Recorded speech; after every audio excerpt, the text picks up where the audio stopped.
Ah, what have you to do with us, Jesus of Nazareth? Have you come to destroy us?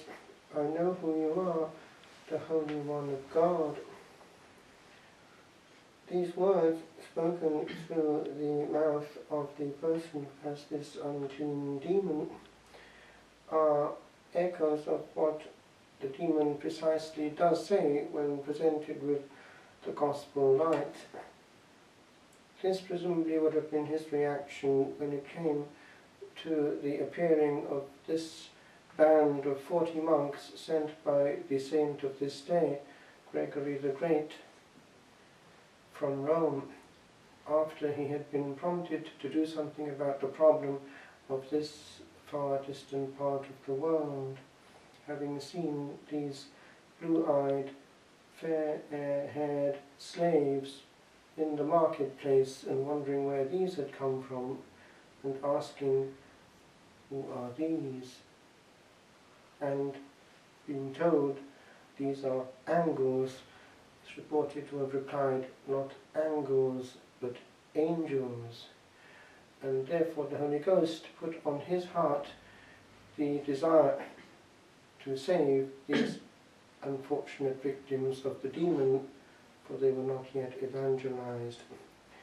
And hence we have this monastic situation right in the beginning, for 40 monks could not but bring with them a very strong monastic impetus to the nascent church there in the Isle of Thanet, penetrating towards Canterbury and upwards through the providential intervention precisely of a local king.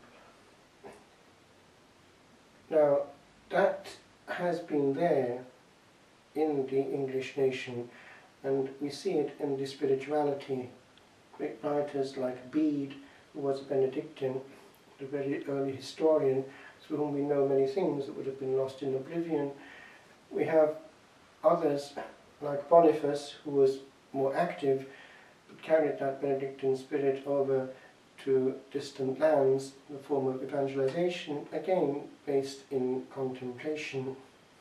But we have it also in the monastic family, still there to this day, hence its name, the Venerable English Congregation, unbroken because of one tenuous link, one monk, an old monk, Dom Sitbert Buckley, who handed on the succession to two young novices after the short break in the persecution.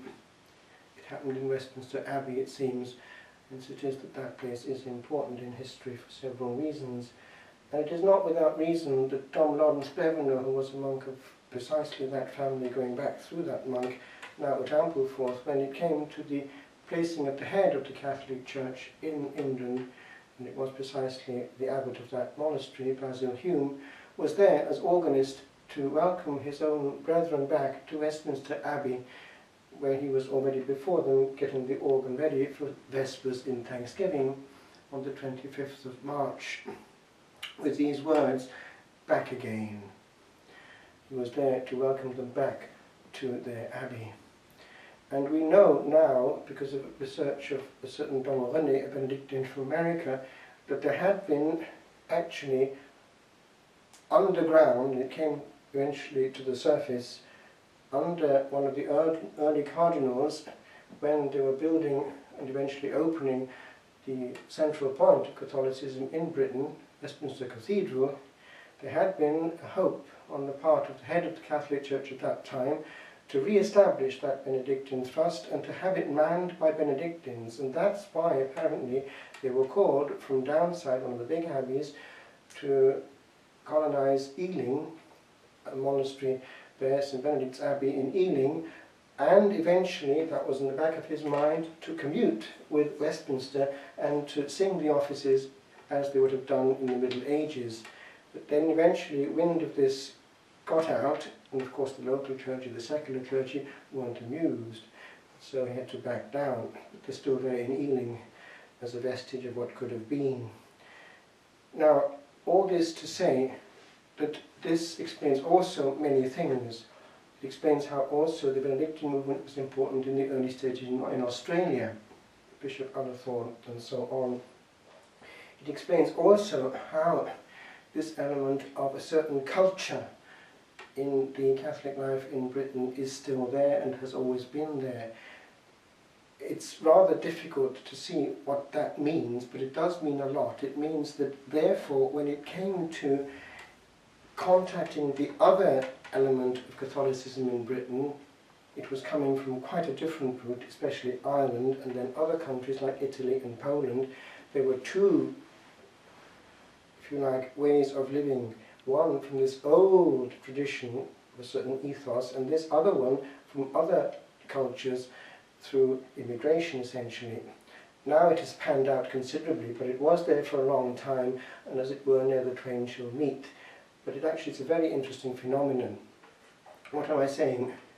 What I'm saying is this: it had its power, because when precisely one had people of a certain culture able to dialogue with the culture, like precisely Cardinal Hume, who was a person fully aware of all that he was carrying, spiritually and intellectually and culturally, the Catholic Church was able, in a way, in a modern version, to do precisely what Gregory the Great was doing by sending these cultured men of faith and prayer to get and to hit hard there where they could have some clout. What I'm saying is this: what we carry is not just our private devotions. We're carrying a whole baggage of history. We have to respect where we're coming from. And that's why when it comes, for instance, to somebody who's coming from his own thing and not respecting what he's finding, he's actually in a very dangerous situation. We have to be very careful when we come into culture. If we think we're greater than what we're invading, we're heading for trouble. No, the Lord is actually in the cultures of the world, and the way to do it is precisely what Benedict XVI wanted done. You use it from within. You are present in the culture and you sanctify it. You do not abdicate and leave it to the demon. So I just conclude, we need to be people of culture, able to talk to anyone about anything and to respect with great fear and trembling what we are entering.